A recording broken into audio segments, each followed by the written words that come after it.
आई गईलू साजन के द्वार हो, भाभी घूंघटा गिराइला। आई गईलू साजन के द्वार हो, भाभी घूंघटा गिराइला। घूंघटा गिराइला भाभी घूंघटा गिराइला, घूंघटा गिराइला भाभी घूंघटा गिराइला। आई गईलू साजन के द्वार हो, भाभी घूंघटा गिराइला। आई गईलू साजन के द्वार हो, भाभी घूंघटा गिराइला। अगल बगल तोरे ससुरु खड़े हैं, अगल बगल तोरे ससुरु खड़े हैं। बिचवा में सासू तोहार हो, भाभी घूंघटा गिराइला।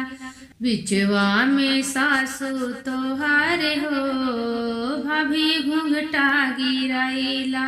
आई गईलू साजन के द्वार हो, भाभी घूंघटा गिराइला। परछन करत सासू सुहागिनी, परछन करत तोहर सासू सुहागिनी। भरी भरी के दे आशीर्वाद हो, भाभी घूंघटा गिराइला। भरी भरी के दे आशीर्वाद हो, भाभी घूंघटा गिराइला। आई गईलू साजन के द्वार हो, भाभी घूंघटा गिराइला। अगले बगल तोहर ननदी खड़ी हैं, अगले बगल तोहर ननदी खड़ी हैं।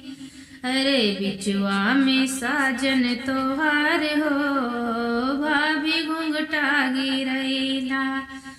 अरे बिचवा में साजन तोहार हो, भाभी घूंघटा गिराइला।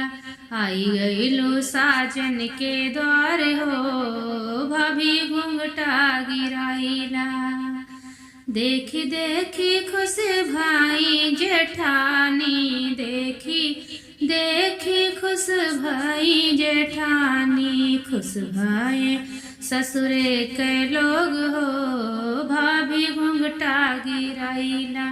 खुश भाई ससुरे के लोग हो, भाभी घूंघटा गिराइला। आई गईलू साजन के द्वार हो, भाभी घूंघटा गिराइला। चांद के जैसन चमकत रहिला, चांद के जैसन चमकत रहिला। अरे घरवा में भैला अंजोर हो, भाभी घूंघटा गिराइला। अरे घरवा में भैले अंजोर हो, भाभी घूंघटा गिराइला। आई गईलू साजन के द्वार हो, भाभी घूंघटा गिराइला। घूंघटा गिराइला भाभी घूंघटा गिराइला, घूंघटा गिराइला भाभी घूंघटा गिराइला। आई गईलू साजन के द्वार हो, भाभी घूंघटा गिराइला। आई गईलू साजन के द्वार हो, भाभी घूंघटा गिराइला।